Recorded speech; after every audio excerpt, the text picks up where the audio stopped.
രാവിലെ മുതൽ തന്നെ ഒരു വിഭാഗം മാധ്യമങ്ങൾ ആഘോഷമാക്കിയ ഒരു വാർത്തയായിരുന്നു. അത് SFIOയ്ക്ക് നൽകിയ മൊഴി സംബന്ധിച്ചാണ്. ആര്? വീണ ടി.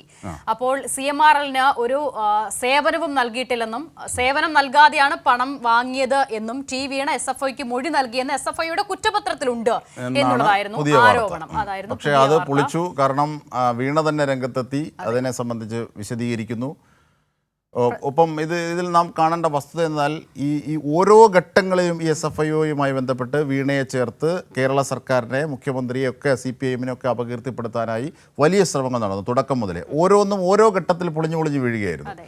ഏറ്റവും ഒടുവിൽ ഇതാണ് പൊളിഞ്ഞു വീഴുന്നതിലെ സമഗ്രമാകുന്നത്. കാരണം ആദ്യം പറഞ്ഞു ടാക്സ് അടച്ചിട്ടില്ല, ടാക്സ് അടച്ചിരുന്നു, TDS അടക്കം, ടാക്സ് ഡിഡക്ഷൻ അടക്കം നൽകുകയാണ്. അപ്പോൾ ഒരു കമ്പനി മറ്റൊരു കമ്പനിയുമായി ഉണ്ടാക്കിയ കരാറിൻ്റെ അടിസ്ഥാനത്തിൽ രൂപപ്പെട്ട ഒന്ന് എന്നുള്ളതിനപ്പുറത്തേക്ക് ഒന്നുമില്ല അതിൽ.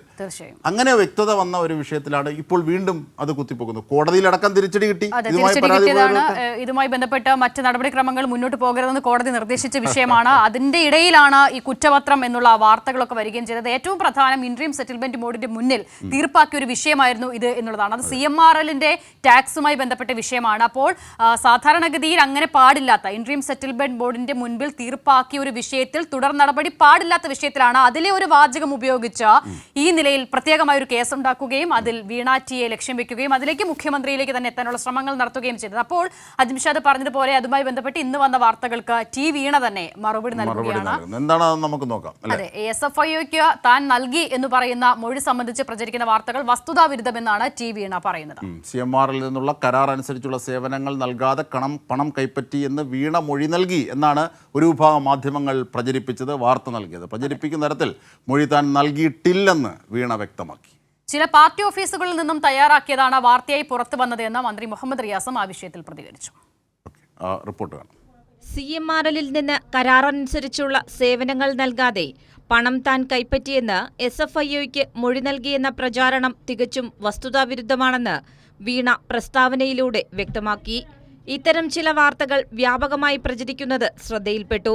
ഇപ്പോൾ ചിലർ പ്രചരിപ്പിക്കുന്ന തരത്തിൽ ഒരു മൊഴിയും താൻ നൽകിയിട്ടില്ല. താൻ അന്വേഷണ ഉദ്യോഗസ്ഥൻ മുമ്പാകെ മൊഴി നൽകുകയും അത് അവർ രേഖപ്പെടുത്തുകയും ചെയ്തിട്ടുണ്ട് എന്നത് വസ്തുതയാണ്. പക്ഷേ താനോ എക്സാലോജിക് സൊല്യൂഷൻസോ സേവനങ്ങൾ നൽകാതെ CMRLൽ നിന്ന് എന്തെങ്കിലും പണം കൈപ്പറ്റി എന്ന തരത്തിലുള്ള ഏതെങ്കിലും മൊഴി അവിടെ നൽകിയിട്ടില്ലെന്നും വീണ അടിവരയിട്ട് വ്യക്തമാക്കുന്നു. വീണയോട് താൻ സംസാരിച്ചെന്നും അത്തരമൊരു മൊഴി അവർ നൽകിയിട്ടില്ലെന്നും മന്ത്രി മുഹമ്മദ് റിയാസും പ്രതികരിച്ചു. ചില പാർട്ടി ഓഫീസുകളിൽ നിന്നും തയ്യാറാക്കിയതാണ് വാർത്തയായി പുറത്തുവരുന്നതെന്നും മന്ത്രി വിമർശിച്ചു.